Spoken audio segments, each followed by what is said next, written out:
I've noticed over time, and possibly you've noticed this as well, that most of us as human beings really dig the status quo. We love keeping the same old thing, the same old thing. Literally, the words status quo mean keeping the existent order of things, the present customs, the practices, the processes, and power relations.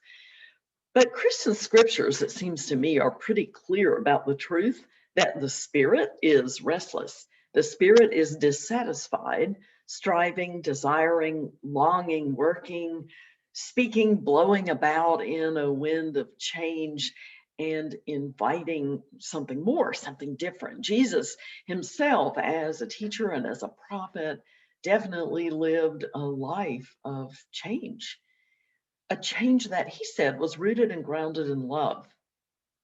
And that love is described in the gospel reading for today in John as a love that's like strong, windy, viney, far reaching tentacles of love and connection, a love that originates in a strong tree of life and then reaches out, connects, and in a way insinuates itself into the status quo like a vine pressing against the walls and weaving its way in through the windows.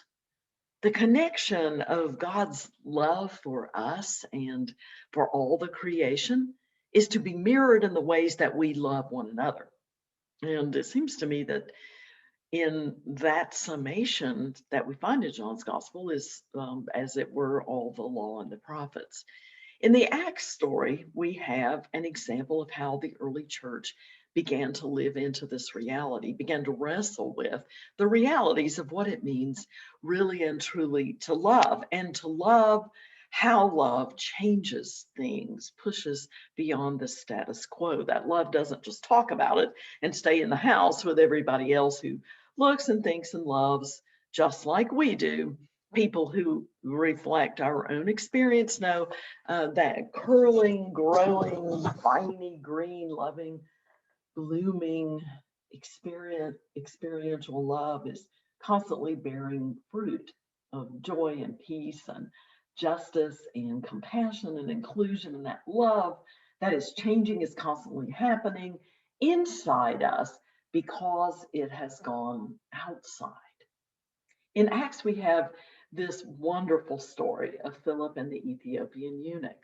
God says to Philip, get ready and get out on the road. It was, as the scripture says, a southern route, a desert road. In some translations, it even says this was a road that was not used anymore.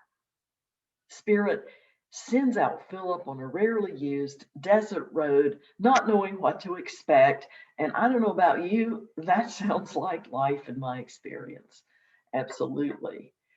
But Philip doesn't let that worry him at all. He just goes. He says, yes, okay, you want me to go? I will go. Spirit does that to us all the time, it seems to me. Sends us out on unexpected roads and invites us to do a new thing outside the comfort zone.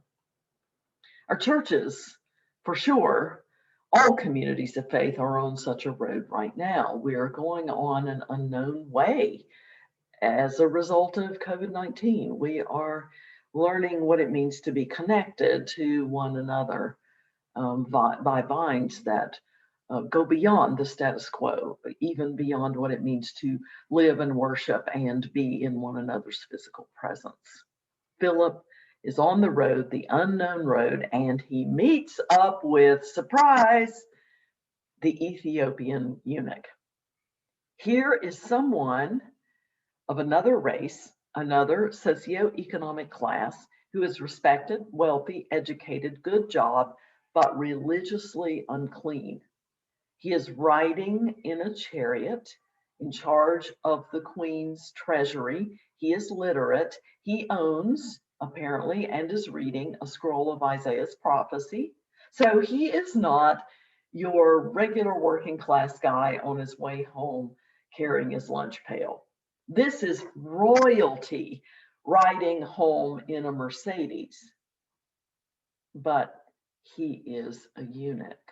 And in case you miss this important detail as a reader, The author mentions this fact like 5 times in 3 or 4 verses.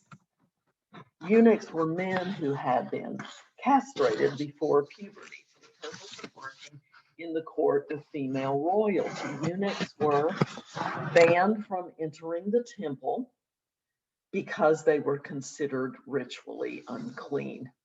They were pushed away from inclusion in the community of faith because they were considered disfigured. So there he is, a person of important job, a person of important presence and wealth. He has an amazing education. He has a lot of power. He's learned, but he's banned from religious practice, still an outsider. Why? Because of his sexual identity. That sounds pretty status quo to me. So what does Spirit say to Philip when Philip sees this person whose personhood has kept him outside the status quo? Does Spirit say, get away from him? He's banned, you know, not included. And banned is how we should stay, status quo. No, Spirit is viney and branchy and connected and outside the status quo. And so Spirit says, get on over there, Philip, and stay close to that chariot. And how does Philip respond? Does he argue? No, the Spirit says he ran over to him. Imagine Philip doing a Chariots of Fire type moment. Da, da, da, da, da, dum. He is running toward this man who is so different from himself. Philip then says the welcome words. Do you understand the love you're reading about? He opens the door to the conversation. And so the eunuch invites him to climb up into the chariot and to talk to him. Imagine yourself in this scene. You are on an unknown road, you're in the wilderness, you're talking to a person whose experience of life could not possibly be any more different from your own. A person wanting to know all about God, what it all means, and you're supposed to show how the peace of Christ works, how the inclusion of God's invitation looks in real life. How nervous would you be? I mean, how hesitant, because this person is so different.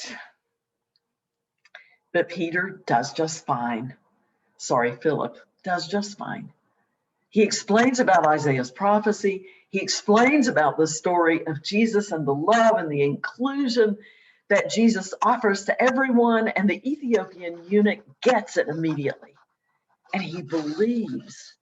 And that viney, branchy, connected Spirit invites the eunuch in. And the differences just melt away in the face of the inclusion of God. And then the weird story gets even weirder as the Ethiopian eunuch says, hey, here's water. I believe. Is there any reason why I cannot be baptized? And according to the status quo, of course, and the readers who first heard this story or read this story from Acts, the very first hearers and readers would have known immediately that the status quo says, yes, there are like a million reasons why you can't be baptized. He's a new believer. He's a different race. He's a different culture. He's, well, not like everyone else in the status quo world. You know, eunuch. But what did Philip do? Philip said, come on over here. And they jump into the water and he baptizes this believer right then and there. And the Spirit, very happy with what Philip had done, but always working in the world for the next right thing, the more and more connection and inclusion, whisks him on. And the eunuch, says the story, went on his way rejoicing. There is so much to love about this story, my friends, but one thing is that Philip immediately says yes to Spirit, to Spirit's call to keep Jesus's community weird. That is always the call, to go beyond the status quo, always. So the other night I was in this meeting and a very sad and happy thing happened. This happens often in churches, sad to say. We were in a meeting, we were discussing business type churchy things, and immediately the conversation turned, as it does, to the question, how will we get that done? Who is going to do it? And almost immediately after the questions were asked, a wise and capable leader lifted a hand and said, I'll do it. I will volunteer. I will head that up. And almost immediately, every single person in the room stared at her in amazement and then broke into laughter, saying something like, you're volunteering? I mean, really, you're volunteering? As though that was weird, to say yes to an opportunity to go beyond. And to say yes immediately and not after the usual guilt trip and protracted round of embarrassed silence while everyone else looks at the floor, waiting for somebody to take the pressure off. Leaders and members and participants come and go in communities of faith over time, that's for sure. We age, we move away, our capacity changes. We will not always be, or should we necessarily, say yes to every opportunity. But for sure, when the call comes to step outside the status quo and to offer our own gifts and energies and insights and talents and fresh new ideas to the community of faith and outside the community of faith, to invite, to share that love, that viney connected branch of love to the world, as we sense Spirit's call, what if we just say yes? Send me. What if we head on out down the not often used road, just like Philip did? What if we see the unlikely, the marginal, the extra possibilities? And what if we just run toward the chance to keep the church weird, to expand our loving reach beyond the status quo? When I was young and I heard this passage, it was described as the conversion of the Ethiopian eunuch. And of course, no one ever mentioned what a eunuch actually was, because you wouldn't say those words in church. And the message that we were taught was that we were supposed to all go over and tell everybody about Jesus so they can become just like us, the status quo. But what if the story is about something else? One of my favorite ministers of all time is Nadia Bolz-Weber. I'm sure you know her work, and if you don't, I hope you'll read her work and watch her podcasts. She wrote these words about this passage in Acts. She says, I've always thought that if the eunuch was reading Isaiah as he returned from Jerusalem, having gone there to worship, then I would bet he was also familiar with Deuteronomy 23:1, where it says, one whose testicles are cut off shall not be admitted to the assembly of the Lord, otherwise known as the very best memory verse ever. This law strictly forbids a eunuch from entering the holy place.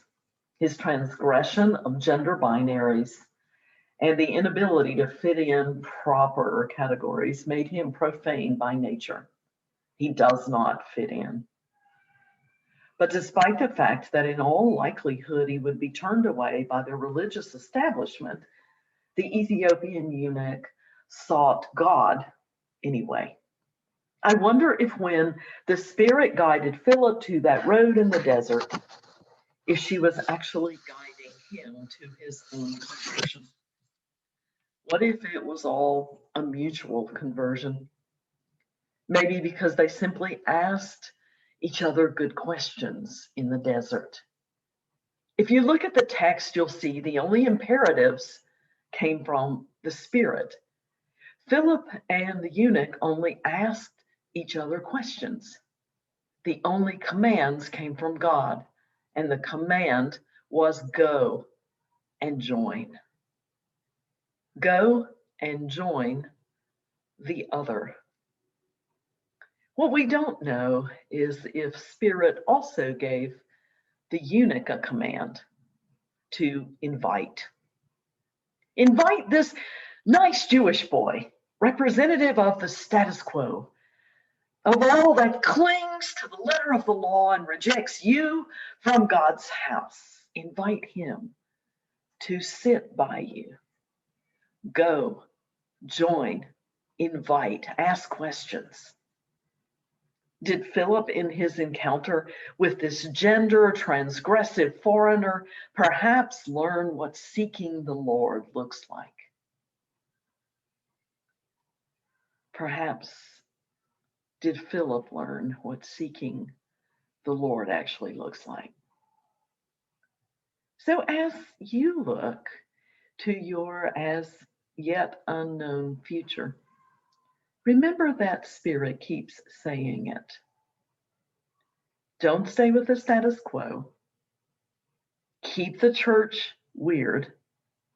Go, join, invite, ask questions.